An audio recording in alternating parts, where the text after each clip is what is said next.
Hello, everyone. Hello, Welcome back to everyone. Go. Welcome back to Go Call Your Sister. We're so excited to be back with you guys today. Allie, how are you doing? You look cute today. Thank you. I am surprised I look cute actually because it has been a crazy, crazy week. I am like making it a point to say that I will have this week's episode on the YouTube because the last couple weeks have been so crazy. I haven't had the time to get them edited, but you look so cute and like I'm making it a mission to get the YouTube up this week so everyone can see how cute you look. Oh, well, thank you. I think this is the first episode I haven't had a hat on and dirty hair. Actually, I do have dirty hair, but it's like slicked back, so it looks like intentional. But yeah, so we had a big week of moving. And I was just tired of being in workout clothes and decided to get ready for the day. Well, you look cute. That bun is like bunning. I love the style of that. Thank you. I put it in a high pony and then I braided it and then like swirled it together and then I put a little ponytail holder on top of that.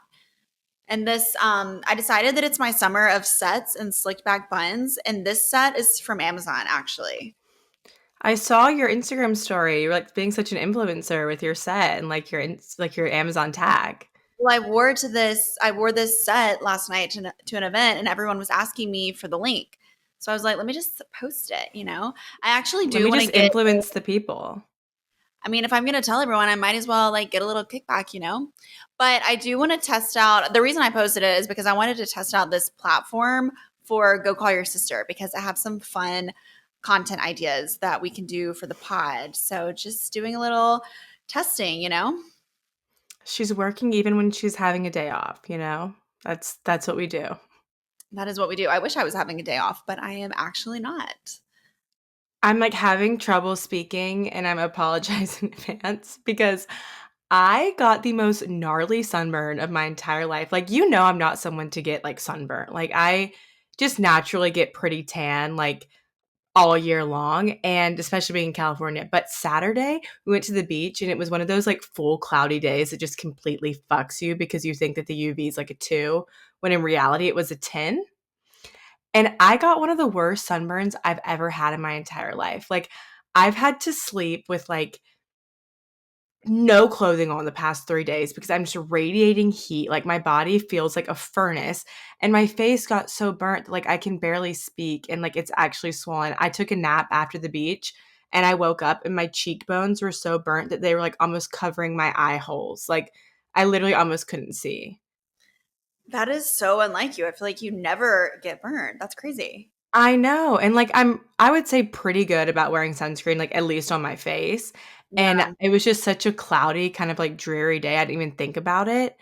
And so, yeah, I'm just like feeling the effects today. Like, when your face is just dry and you can like barely move your lips. That's me. Yeah. Well, my skin has been so dry too. I don't have a sunburn, but I have been using, I actually have it right here, this Elta MD Daily Tinted Moisturizer with SPF. And this is the best one I've ever used. I used to use the Supergoop one, but that one was like pilly. Like you put it on and you put makeup on top of it and it would just kind of like pill. This one is Mhm. perfect. It's super hydrating too. So I think you should maybe invest in some SPF. No, I got a PR package of that. What is that water mist? Is it Evian? Okay, that is Evian, but I use another facial spray that I love that's a French brand called Avene. Well, I got this spray and like I have to keep spraying it so I can talk. Like because if my face isn't like damp, my skin gets locked up. And so I've like kept this next to me all day, just giving myself like a little spritz so I can keep talking. Do you need to put some aloe on it? I've been putting aloe on it. I've been putting everything on it, and I'm still in a lot of pain. So, anyways, that's just the moral of like my sunburn issue. Well, I'm glad that you are getting some relief from your spray, I guess. And yeah, layer up SPF next time, I guess. I don't know what to tell you, but that's the worst. Like when your whole face feels inflamed and swollen. Yeah. I'm honestly like a little Yeah. bit jealous of your sun exposure time because I've had zero time to lay out lately. Yeah, I mean, we have had, aside from Saturday being like kind of cloudy, yesterday and like the past couple of days in San Diego have been so incredibly beautiful. Like, I think the most beautiful days I've ever experienced in California. We're having a heat wave right now, which is like crazy. And it's just sunny and like 75 to 80, which it never gets past 70 degrees in California. So everyone's melting, and it's just been so beautiful and happy, and I wish that like you were here to experience that and you weren't having to move. Well, we're having a heat wave and it's like 95, and also our air conditioning is broken. So that's a special thing. Oh, yeah. California heat waves versus like the South are very, very different.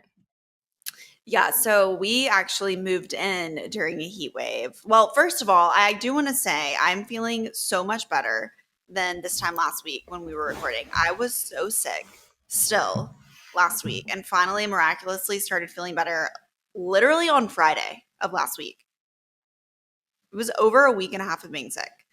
Yeah, you Um guys were down bad for a while there, honestly. yeah, and when is And sick you again? didn't have and you didn't have COVID? You got No, tested? I did twice for COVID and the flu. Wow. Yeah, Yeah. because I don't know if you guys know this, but like they pretty much won't test you for the flu anymore without testing you for COVID, which is kind of crazy. Yeah, because the symptoms are so similar. Yeah. But yeah, so anyway, I started feeling better. And then right after that, well, kind of in the middle of it, we started moving and we just like got it all done. And yeah, so we moved into the new place. Immediately the air is broken on it's a 3-story. And so the first and second floors, no air, just the third. And thank God our bedroom is on the third floor. Wow, that's a lot of stairs to get to your bedroom also, and that's so Nashville of your house to have, like, 500 levels. I feel like every house in Nashville has, like, 3 to 4 stories, and Well, they're yeah, all kind of built the trying same. to like make the most money as possible. So they just like make it really high. And I'm looking at it like this. Better just have a toned AF butt and legs after this because it's a hike, let me tell you. Speaking of toned AF button legs, I have to tell you what I've gotten myself into. Oh Lord. So, have you seen the TikTok trends that people in their 20s are either running half marathons or getting married? Have you seen that? No, but that's true, I guess. I mean, I Yeah. ran a half marathon in my 20s. Yeah, it's like this really weird phenomenon that's going on on the internet that people in their 20s are either doing like one of two things, running a half marathon or getting married. And I thought when I first saw that, like, oh my gosh, these people are mentally ill. Like, why would you run a half marathon? Like, that sounds horrible. I would never do that. But then I don't know what happened. I guess they got to me, like they got in my brain because Raina and I have decided that we are training for a half marathon together. And what it really stems from is when I was in Hawaii, my friend Kristen was running a half marathon and I went and like watched her at the finish line get her medal and all that stuff. And I was like, wait, I want a medal. Like there aren't many adult activities you can do and get like a medal, you know? And like I want one so bad. So Raina and I have begun our half marathon training and we're on like day 3, but I literally can't walk. Like I'm in a How lot did of you pain. run? How far did you run? The first day we did 5.5, which I thought was pretty impressive. Walked a little bit, but we majority ran. I would say we 85% of that ran, which was really impressive because that was like our first day like official training. Like we're in like training camp right now. That is so funny that that's a trend because I do feel like that's true and I've never thought about it before. But yeah, I actually decided to run a marathon when I was 25. I was like, that's like the thing that I want to do to like mark this year. I don't know. It was so random. I was never really a runner before and have honestly not really run that much since. But yeah, something about 25, I just woke up and was like, let's do it. Yeah, isn't that weird? It's like our brains are like wired at some point to like have the desire to run a half marathon. And I'm glad that I'm telling people about this because I really want to be held accountable because I'm going to Bali, you know, in like less than 2 weeks. So I'm gonna have to continue my training without Reina while I'm there. So you can catch me in Bali just running my ass off because we're getting ready. What race are you doing? Oh, we haven't picked that yet. And everyone keeps telling us that like we need to go ahead and pick a race and pay for it so that we're like locked in. But we're just gonna see like when I get back from traveling. Another thing that we're training for, like we have like sub levels of things that we're training for. Like the very top is a half marathon. But a couple things below that is that Have you heard of the run clubs that are going on all over like cities in the US now? Yeah. So apparently the hottest guys are at run club. Like everyone that I keep meeting who are dating these hot men, I'm like, "Where did you guys meet?" And they're like, "Oh, run club. We met at run club." And I'm like, "What the hell? Now I have to go to run club." So like our first milestone, like underneath all the other things, is to get to be good enough where we can go to run club and like not embarrass ourselves. So that's like our first goal. How how good do you have to be to go to running club? Well, I've been asking around. Apparently they run like 3 to 4 miles like per meet. And then like at the end they have like kind of social time. And I guess that's when you kind of like, meet everyone. Okay, So yeah. we need to be able to run 3 to 4 like consistently without Yeah, stopping. and you need to be able to run 3 to 4 miles and then be able to socialize after, so you're not, like, off to the side throwing up or something. No, literally after yesterday's run, I told Raina like I need a stretcher. So like yeah, we have progress to be made before because I want to go to run club and like bust out 3 to 4 miles and then be like, ugh, I could go 3 to 4 more. Like, I want to be like on it. Well, I like so are you I wonder if this will be a trend, like, people won't be on dating apps anymore, everyone's just gonna be, like, fit as fuck going to running club. Honestly, sounds awesome. Like I wanted to be in a hot girl walking club, but I'm not meeting anyone that way. So I love that journey for you, but I do think that you should go ahead and sign up for a race because it is like once you're invested financially and you have like a vision in your head of like a timeline and make sure that the race that you choose is somewhere flat though because the one I did in Nashville was so hilly. It was horrible. yeah, they just had one in San Diego like a month ago that was downtown that I heard was very hilly. So I would be down. Like I'm DTT, down to travel. There Down to is travel to the flattest one that I can find. there is a half in 30A in October, I think. And it's like all flat. Like in my DTT to 30A, I don't know. I was thinking in California. I'm just trying to help you out with the flat course. I also thought we could follow a thing that kind of goes like, okay, step one, we go to run a club. Step two, we do a 5K. Step three, we do a 10K. Step four, we do a half marathon. Like I'm thinking that there could be levels to this. Okay, so it's like a roadmap. Mm-hmm. Mm-hmm. Interesting, interesting. Yeah. So, anyways, that's like what the journey that I've been on over here, and Well, I'm in a lot of pain. we've been on similar paths then because you have been training and running, and I feel like I have run a marathon after this weekend, to be honest. So, are you guys all settled into the house now? We are. I had to call in reinforcements. Well, I technically didn't call them in. They just volunteered themselves. But mom ended up driving up on Friday and she was here. And she, her calling, I think, is to be like a professional fluffer. Like she just makes everything look so nice. She has such an eye and she's like such a doer. Like she won't stop. She's like, we're just No. gonna finish this. We're going to finish this. Like she was up in the mornings before I was awake, like working on things. And that says a lot because you wake up at like 3 a.m. Yeah. I think I was just so tired. I had to sleep until 7. But yeah, mom was up at like 5:30 unpacking. No, I always tell people that. I'm like, oh, my mom's coming. And they're like, oh, to help you move? I'm like, no, just to fluff. Like, she is a professional fluffer. That's what she does. She has an eye. Like, mom and I, when I moved in California, we'd go to like Goodwill after Goodwill and we would find just like all these things. And then she just puts it together and makes it look like the most magical thing ever. We dropped off at Goodwill and my mom was like, "Oh, like I wonder what they have inside of that Goodwill." Or like she was like, "Oh, I wonder how that Goodwill is." And I was like, "Nope, not your girl. Not your girl." Yeah, you're not a thrifter, honestly. Like mom and I, we love to go treasure hunting. Yeah, no thanks, pass. But yeah, honestly, we knocked it out. Like I'm so proud of us just because Mario and I went from being so sick and then so we had until July 1st to get out of our house and move into this new one. So our leases were kind of overlapping. And he just woke up in the middle of last week and was like, "Today's the day. We're out of this place."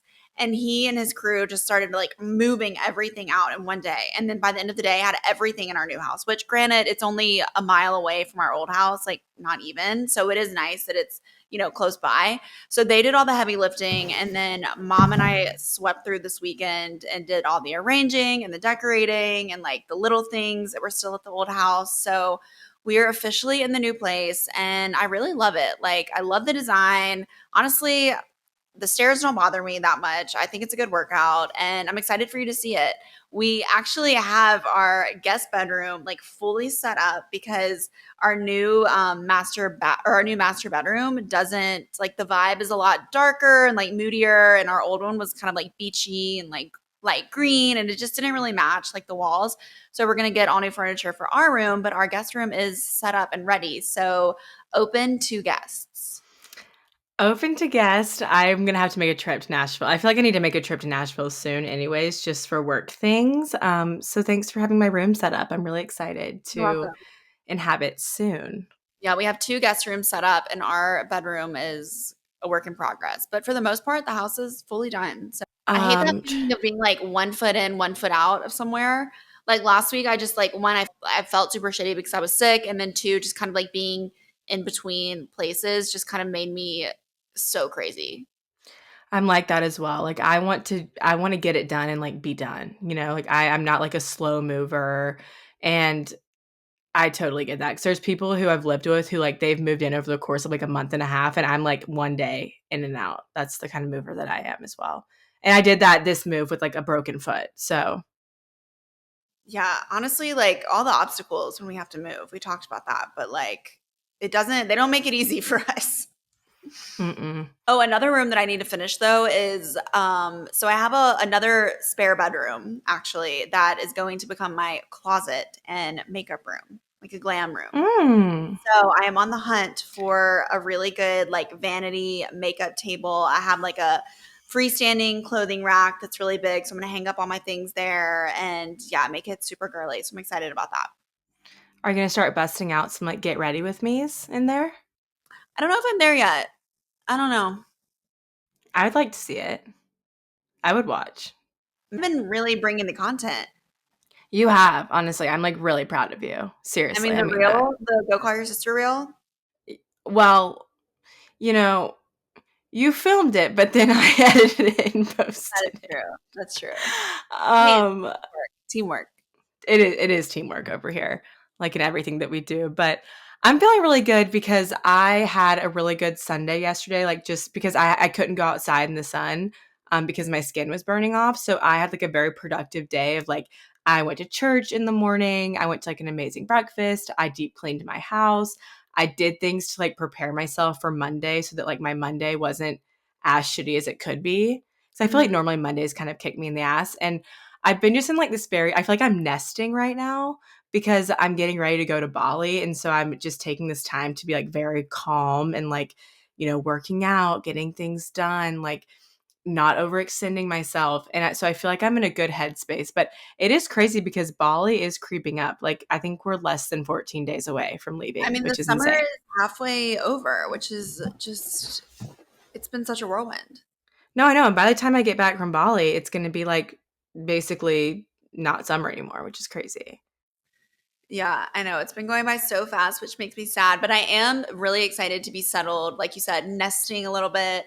Um, we don't have any travel plans for this summer until like the very last weekend of July. And I'm honestly stoked about it. We're saving a lot of our trips for the fall just because everywhere we want to go is so hot or, there's a bunch of tourists there right now. So yeah, we're just going to be in Nashville and I'm excited to just focus on Wildflower because I feel like we have so much going on there. Getting our house set up. We have some guests that are coming to visit us, which is going to be fun. And yeah, I don't know. That's kind of our summer MO. Well, I'm glad we are both in places of finding our calm and being a little bit chill right now. Something that I am very excited about, though, is today's interview. I've been looking forward to this one for so long. As you guys know, I kind of shared about this breakup journey that I've been going through for the last couple months and how I've been really diving into attachment styles and really trying to work on my own anxious attachment style because I have a major one. And I think, life is all about healing and being the best version of ourselves that we can. So today's interview was so awesome. I am so excited to listen to it. In full transparency, I have not edited it yet, but I'm going to do that tonight. And it's something that I need to hear too, because I mean, I've talked about this, but Mario and I are in therapy, which 10 out of 10 recommend going to couples therapy, individual therapy, all the therapies you can get, really. And we talk a lot about attachment styles, and we have very different ones. And to be honest, like, didn't really know that much about them. And it's one of those things, kind of like the Enneagram or human design. Like, I really only know about mine. I don't really know that much about others. So I'm excited to listen and like learn more about like yours, because I think you and Mario have similar attachment styles. Yeah, I would agree to that statement. And a lot of and what I learned in the interview, and you guys will hear this, is like a lot of couples have like opposite attachment styles because like, it Mm. is like opposites attract most of the time.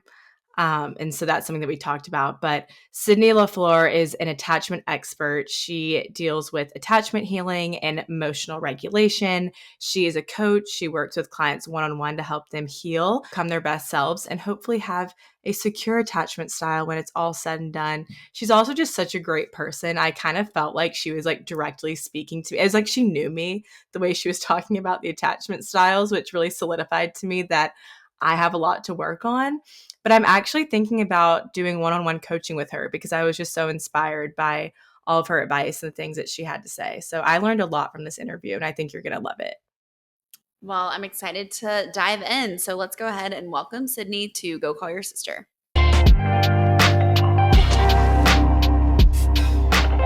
It's really funny whenever you said like the whole mic situation and like I set up like my light and like I'm trying to figure out my background. When I Mm-hmm. first started making content, I wasn't on TikTok and I was kind of on Instagram, but I was a streamer. Most people Oh, don't realize really? that. Oh, Yeah, wow. I streamed for almost 2 years full time on Twitch. Oh my gosh. So Yeah. this was back in December 2019. I was going through my divorce and I just wanted to make friends. It's like before the pandemic even happened. So, I did just chatting streams and I answered relationship advice as I was learning. Oh, So I would wow. read a That's book amazing. and I would just tell them what I was reading and I would be like, I went to therapy this week and here's the crazy stuff my therapist told me. And yeah, and here's some insight into like when you're trying to fix your life after a divorce. And so it just started with Friday nights were called date night, and basically it was for anybody that was single, and we would like have a date night all together and talk about like breakups and Oh, relationships, and it was like 3 hour streams, which is crazy. wow. Yes, my hat goes off to anyone who's a streamer. That is the most intense type of content. I tell everybody that like TikTok is nothing in comparison. The live streaming is the hardest, in my opinion, form of content that you could possibly create because you're on for hours at a Yeah. time, And I you bet know. that's what kind of like trained you to be so good at TikTok because I personally love your TikTok. Kind of jumping Thank you. into the episode a little bit, I found you when I was going through a breakup in April.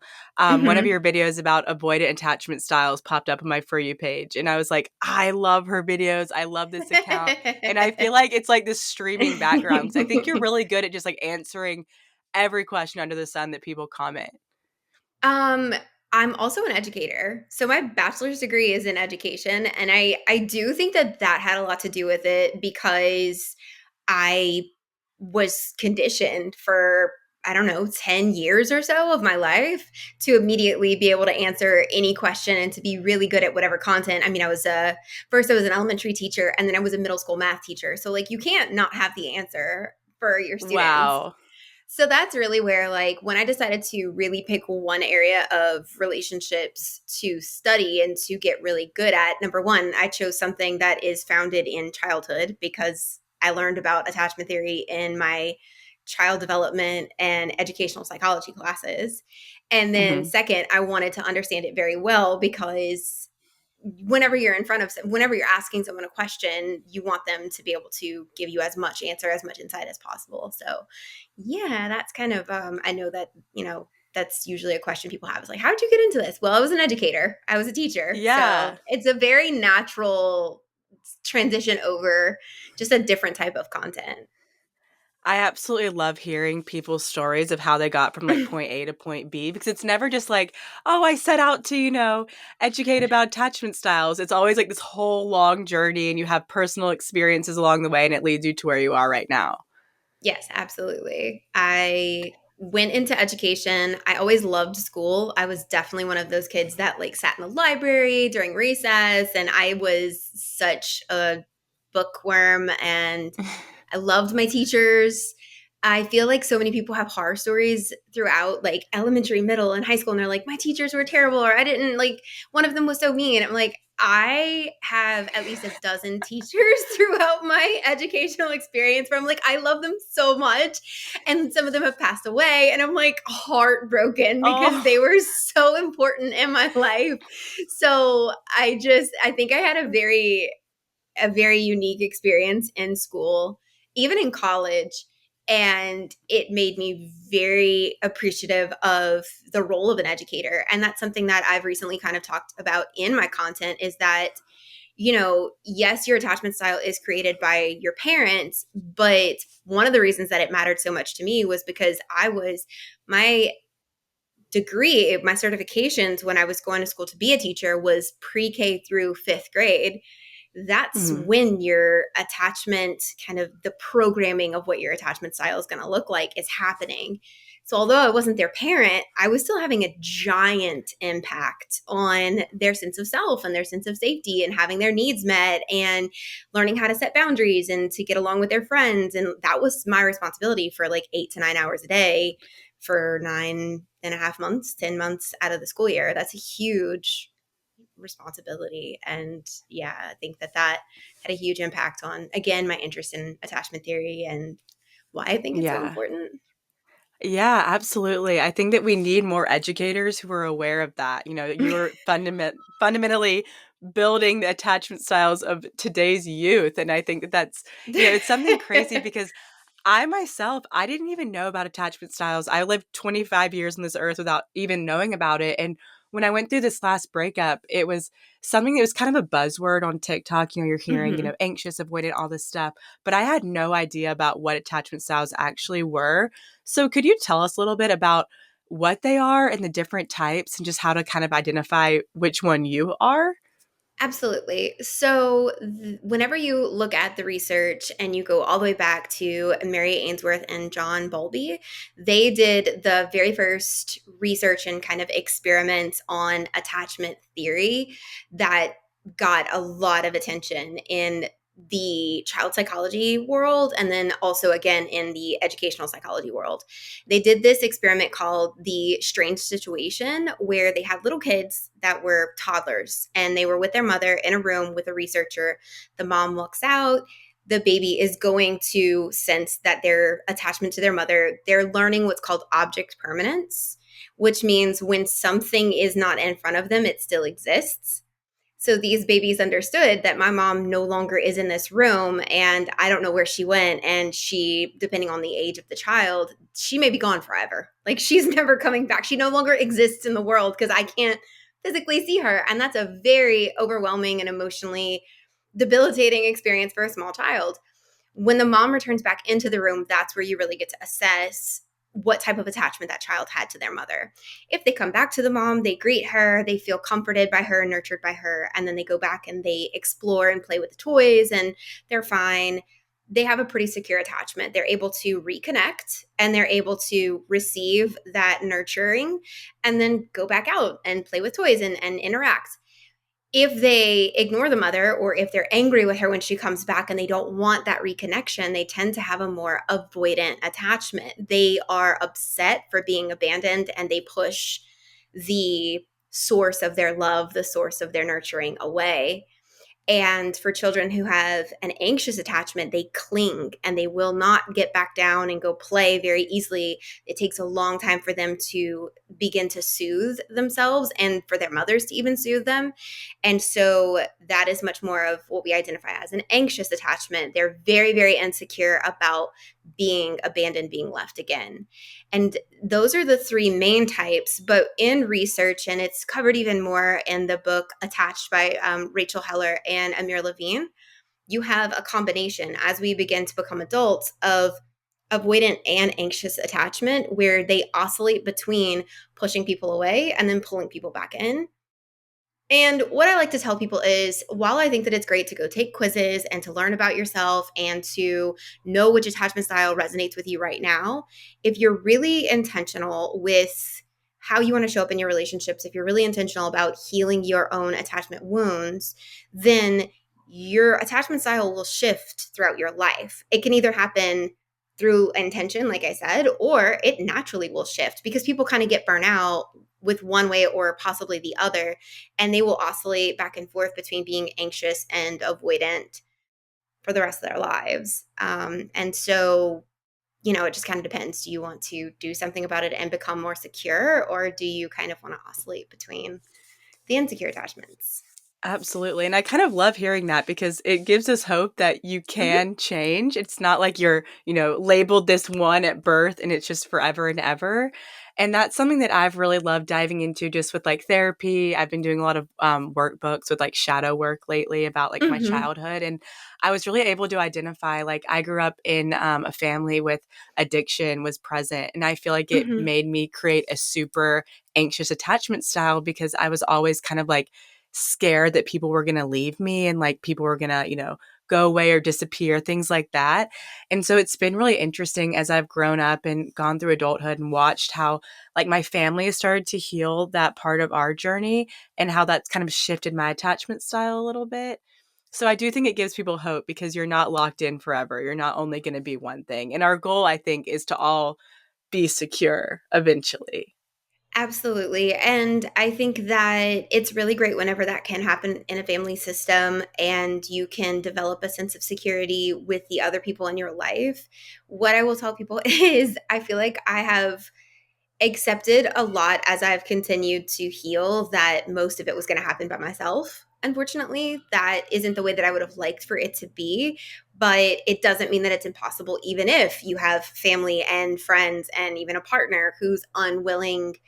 Sometimes they just don't have the capacity even to be present with you and to develop a healthier relationship dynamic. Because at the end of the day, your attachment style, your attachment wounds are programming. When you're a very small child, what do you believe it takes to be loved? What do you believe it takes to stay connected? Because that allows you to survive. When you're a small child, you can't live in your own home. You can't pay your own bills. You can't provide yourself with your own food. Your very basic needs are being provided by adults, some form of adults, and protection as well. Like the world is kind of a it can be a scary place out there. There's strangers and there's big things that we're afraid of. We're little kids. And so, you know, if we learn, oh, I have to be good, I have to be easy, I have to be quiet, I have to pretend like I'm not in physical pain or I'm not in emotional pain in order to stay connected, we will pretty much do whatever's necessary in order for our caregivers, the providers of our protection and our basic needs, to love us. And when they are in a state of whether it's addiction or they're struggling with mental health or they're struggling with life circumstances and they don't feel stable, we will also take care of them because in our little, you know, survival minds, which is where we live when we're little kids, it's, well, if this person's not safe, they can't take care of me. So what do I need to do? Do I need to clean up extra around the house? Do I need to make really good grades? What do I need to do to bring this person, this adult, back into a state of happiness so that they can then make sure that I'm safe, make sure that I'm okay, that I'm loved, make sure that my basic needs are being taken care of. And that's where a lot of people pleasing gets a terrible label, but that's where a lot of the behaviors that you see in our attachment issues come from. Or they do the opposite as you become, especially like a teenager, you begin to just distance. You're like, this is too complicated to try to continue to have a connection. They disconnect from me constantly as a punishment. That's why sending your kid to their room all the time, or Hmm. you can't talk to me until you're totally calm. You're disconnecting from your child. And when you Hmm. do that, what you tell them is your emotions are not acceptable. And until they can be what I consider to deem acceptable emotions, you're not welcomed within connection of our family. And that's something that I found really interesting whenever parents would come in and I'm with 36-year-olds all day and they're like, well, they just don't listen to me. So I put them in timeout. They just can't talk and they have to go be in the corner. And they're like, what do you do? I'm like, well, I cannot just go put some kid in the corner and be like, you're not welcome to be a part of our class anymore. Like, that's not Yeah. possible. So, I always find it interesting whenever parents start asking me questions in my comments and they want content on how to parent. I am a mom, so that definitely has an impact on like everything. I see it all the time. I know all of my children's attachment styles. I know all of the things that they need. And it's different for each one of your kids. And I think that's something else to keep in mind. Parents Yeah. can do a wonderful job of attuning. And attunement is basically an ability to meet the needs of your child. They can do an amazing job with one child and then totally not know and not have the skill set to do it with another child. Each kid Yeah. has different needs, and your ability to attune is really what matters, whether they're going to have a secure attachment or not. That is so interesting. I bet you're like just the ultimate mom because you're like, I'm going to know your attachment style. I'm going to lock into you. Like, we've got this. Oh my gosh. But for people listening who are kind of thinking, like, oh, I don't know, what my attachment style is. I'm not sure. Mhm. Could you go through like just a couple of the key signals of what you could be in the different attachment styles?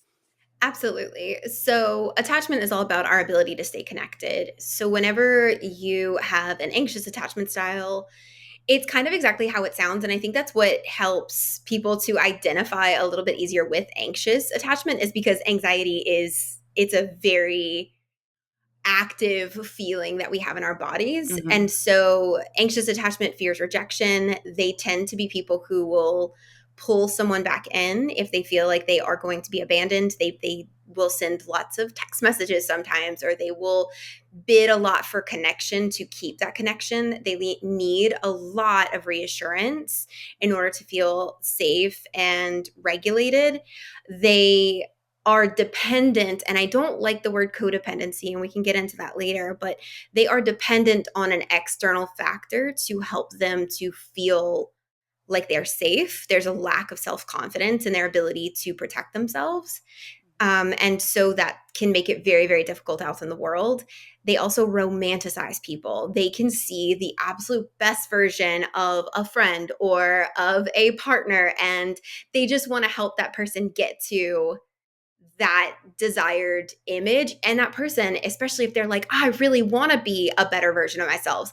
The anxious person's like, what do we need to do to get you there? Yeah. We're going to You're get like, you there. you already are in my head. It's great.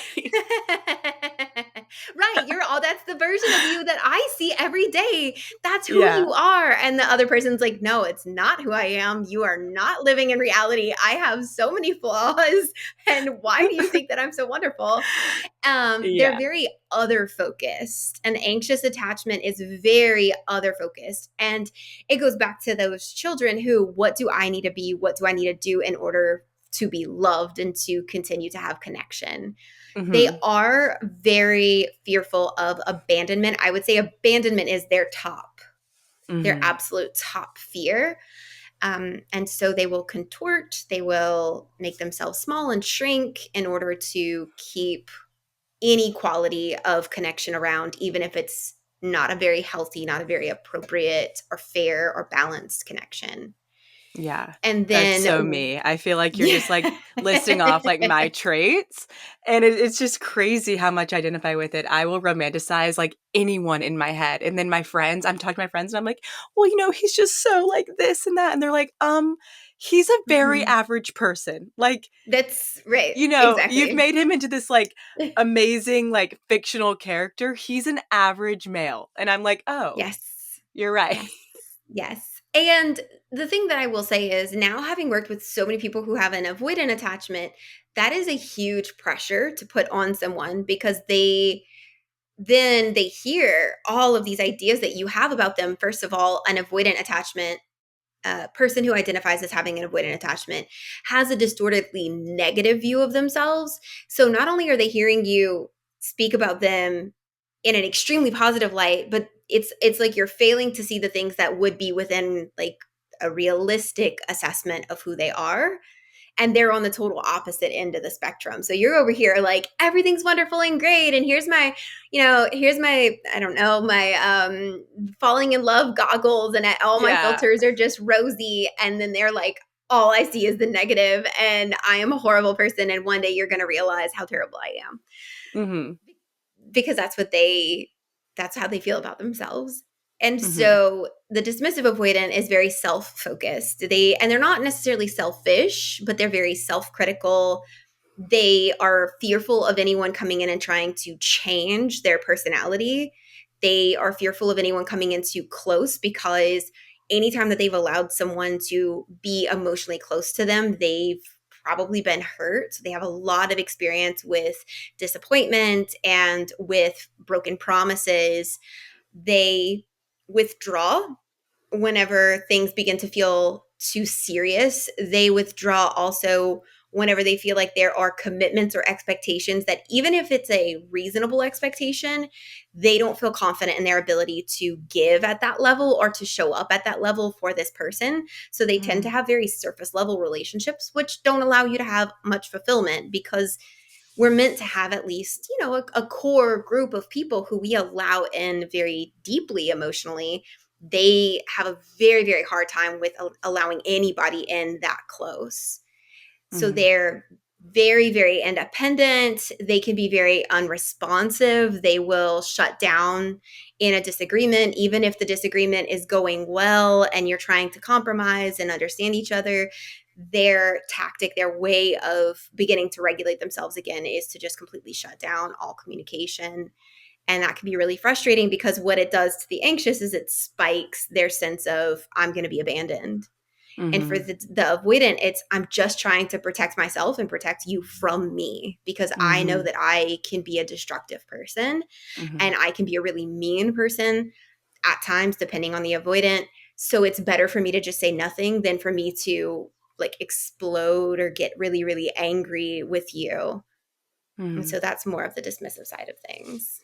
Wow, that's so crazy, and I feel like as an anxious attachment style, I tend to gravitate towards, dismissive or avoidant attachments because it reminds me of, like, previous, relationships in my family system, and I'm Mhm. like, "Oh, I can fix you, like, it's gonna be great, it's gonna be amazing, like, I'm gonna love you into being the best version of yourself," and that's how, like, understanding attachment styles, it has given me a lot of grace and empathy for people in my life because I'm like, it's not you. It's just like, how you're programmed right now. And that's okay because we all have our stuff and we have the hard things that we're carrying.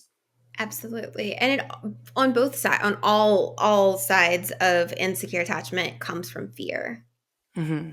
This behavior is not malicious, and a lot of people are like, "Oh, no, they're just a narcissist." A narcissist is someone who is malicious. They may not consciously always be malicious, but they want to be in control of other people. Whereas someone who has an avoidant attachment style is so dysregulated, they are so outside of their window of tolerance that they're trying to grab at any coping mechanism that they possibly can to then Hmm. feel safe and feel regulated again. And I think that that's a huge difference that we need to make, because I think we label way too many people as a narcissist, personally, Hmm. when Hmm. in reality, their behaviors are much more of an avoidance. Someone, and society doesn't help, because the male archetype, especially in heterosexual relationships, is to Hmm. be very cold and very in control of your emotions. And we don't give boys enough space, and we definitely didn't in the 80s and 90s, Hmm. to express the uncomfortable and the ugly emotions. What does it look like for someone to be angry in an appropriate way? What does it look like for someone to be really sad in an appropriate way, and for us to make space for men? And I Hmm. find that that tends to be very, very difficult whenever you are looking at dismissive avoidance. And they'll come into a session and they're like, I've never cried in front of anyone ever, like since I was a very Oh. small child. And I'm like, that wasn't safe. And again, when you talk about their programming, if I cry, if I express vulnerable emotions, I will be rejected, I will be abandoned. And so I'm just not going to show any of that. I can't even show too much joy, I can't show too much love, because that makes me look weak as well. I need to just be very baseline in my Hmm. emotion all of the time. Hmm. And so then when you look at a fearful avoidant, you're looking at someone who does fear connection. They are afraid of abandonment. They're also afraid of someone having too much influence on their life. They have terrible boundaries, and their boundaries tend to go from being super porous, where they kind of let everything slide, to like, let me build a wall and I don't want Hmm. anyone. They have very extreme responses. And so they can again kind of oscillate between please let's stay close, like please let's talk about it, please come back.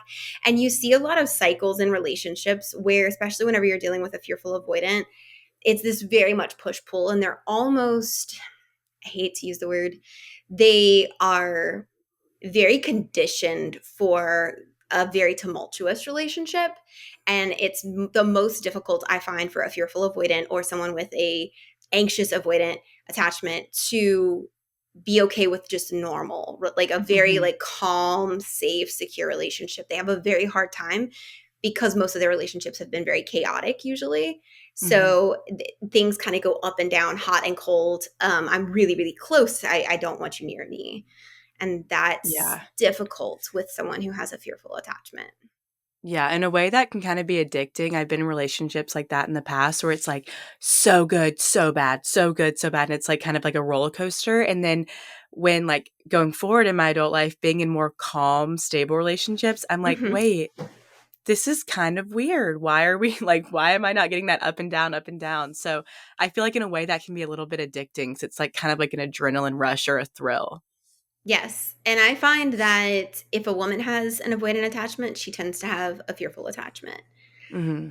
There have been a few women that I've worked with who are dismissive avoidant, but the majority of the women that I work with who have avoidant tendencies tend to be fearful avoidant. And Mm. that kind of, so not to deep dive too far, but I think that it goes into wanting to be pursued, wanting to be saved, Hmm. that whole like the chase. And Yeah.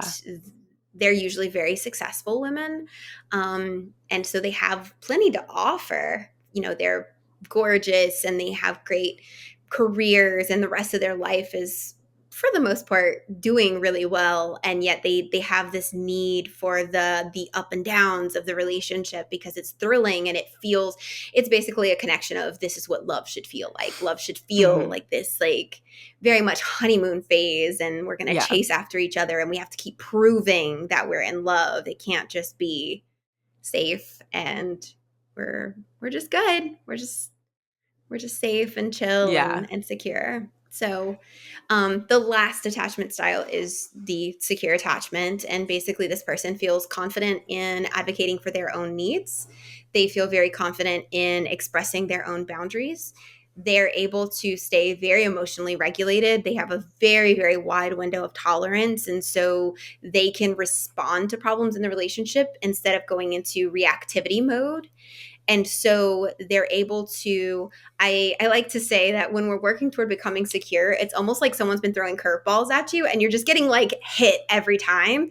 Uh-huh. Once you develop a secure attachment, it's like you can slow down time and you can catch them. And then you Mhm. can look at it and you can do something with it and you can kind of like decide what you're going to do. And then you can catch the next one and then you can do something with it.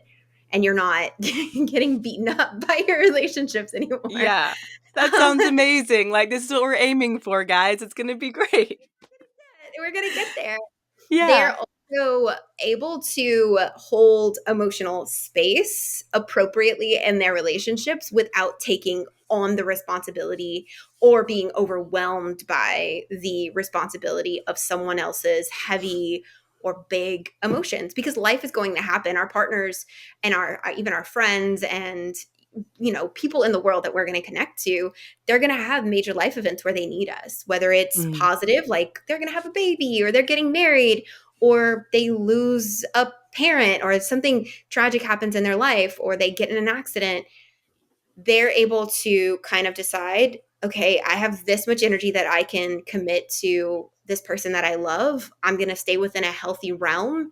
I'm not going to overgive to the point of being totally drained and exhausted. And I'm also not going to get overwhelmed by the fact that this person has a need of me, because this is Mhm. what I've signed up for by having this connection and attachment to this person that I care about. And I trust, this is a huge part of it, that when I have a need, they're going to show up the best way that they can for me. And they're going to provide the support and the space that I need. And I'm going to allow them to do that whenever something big happens in my life. And sometimes it's even small things. Sometimes it's just, I trust that they're going to show up to celebrate my birthday. I trust that they're going to Mhm. show up for, I got a new job. It could be things that are not like over the top, but there's a lot of sense of reciprocity in their relationships. And when there isn't, they feel confident in changing the closeness of that relationship without totally having to push people out and become cold and distant right Mhm. away. Sounds amazing. Where are those people? If you're listening, where are you guys? I'm looking for you.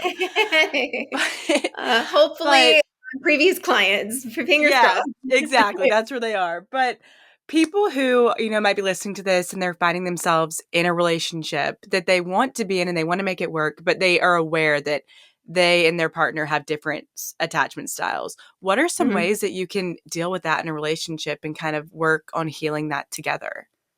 That is a great question. So, when my husband and I first got together 5 years ago, we both he has a naturally dismissive avoidant attachment tendency, and I very much an anxious attachment tendency. We're both pretty self aware. Both of us are educators. His background is psychology. So, imagine living in a house with a man who has taken years of psychology. Yeah. Quite the gift, I will say. Yeah. But we still had blind spots. And so what Mhm. I would say to someone who does identify as having more of an avoidant attachment is when your partner brings feedback to you, when they point out, and I recommend one thing, like I've noticed learn I statements. You can go find that on the internet anywhere, how to communicate a hurt feeling based on an action that has happened in the relationship. So you're not labeling the person that you love as the problem. You are labeling the action or maybe the set of words or the lack of communication, the lack of action as the hurtful thing that needs to be adjusted.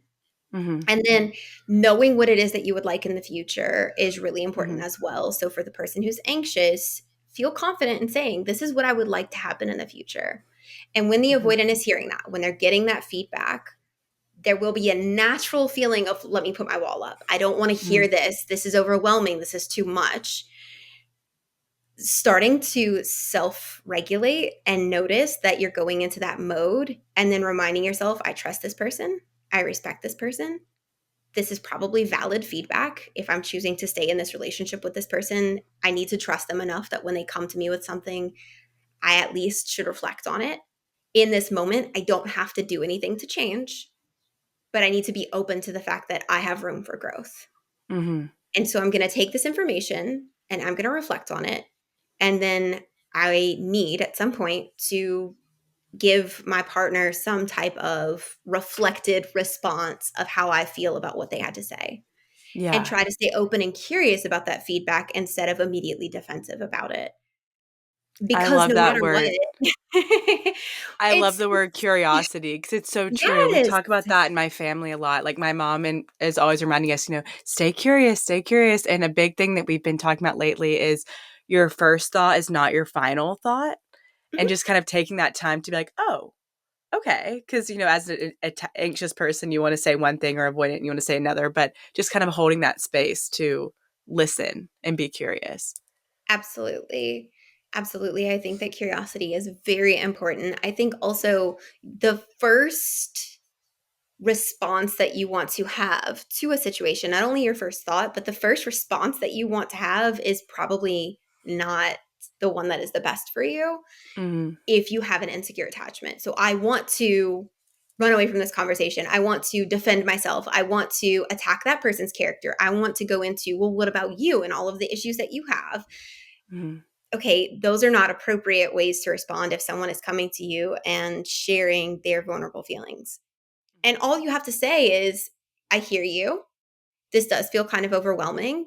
And I need to take some time to think about what you shared and to kind of feel regulated again. Because I don't, noticing your emotional state, even if you're not able to emotionally regulate really well, which is one of the core things that I teach in coaching is emotional regulation, just being emotionally aware and saying in your own mind, I am not regulated right now.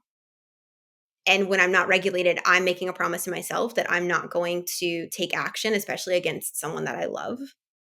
So I need to get emotionally regulated with this information that they're sharing with me, with this feedback that they're giving me. They're not criticizing me, they're giving feedback.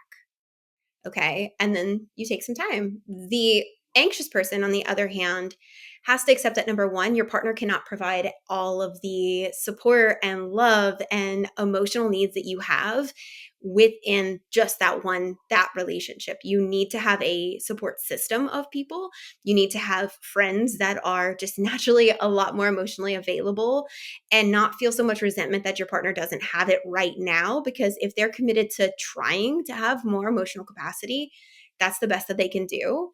And you're choosing to be in a relationship with someone who struggles with an avoidant attachment rather than going find someone who has more emotional energy for you. And that's your Mhm. choice. You always have a choice, Oh, as that's so hard as it may true. feel. That just hits. You're like, "Oh, yeah, I do have a choice." So true. And I tell my anxious clients so often, they'll come in and they'll be like, I just don't know what to do. I was like, I'm going to give you the real uncomfortable truth. You get to make the choice that you're going to stay in this relationship. And it Mhm. doesn't feel like a choice because ending it feels like you're abandoning them. There's a lot that goes into the anxious not wanting to end relationships. There's so much shame in being the abandoner.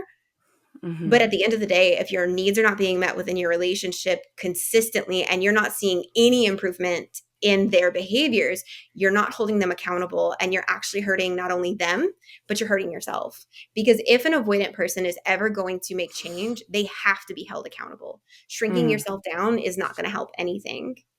And so I would say try to notice for the anxious when you're over intellectualizing their behaviors. You just keep reading and reading, and oh, this is why they can't show up for me. And these are all the traumas that they've had. And this is why they act the way that they. Okay, pause. At the end of the day, are they making any attempt to meet your needs? Mhm. Are they reflecting after you give them feedback? Are they reflecting on their behaviors and coming back and being like, hey, it's going to be really difficult, but you're right. I really do need to do whatever. If none of that is happening, your needs are not being met. You're not in a balanced relationship. And Mhm. you've learned enough information to know that you are now choosing an imbalanced relationship Yeah. Oh and my you can gosh, I make feel another like choice. people are listening to this, they're like, "Oh, I don't want to hear it," but it's so true. Oh my gosh. Well, something I want to ask you before we close out the episode is Mhm. I want to talk about no contact. The Yeah. infamous no contact, the thing that Mhm. no one wants to actually do. But I saw some of your videos on TikTok referencing no contact, and I wanted to ask you, do you feel like it's the best way to move on after a relationship? Do you feel like it's 100% necessary? And how do different attachment styles act when no contact has to come into play? So, say you had to end it, you realize I need to find someone Mhm. more secure, we're going no Mhm. contact. I'd love to hear about that.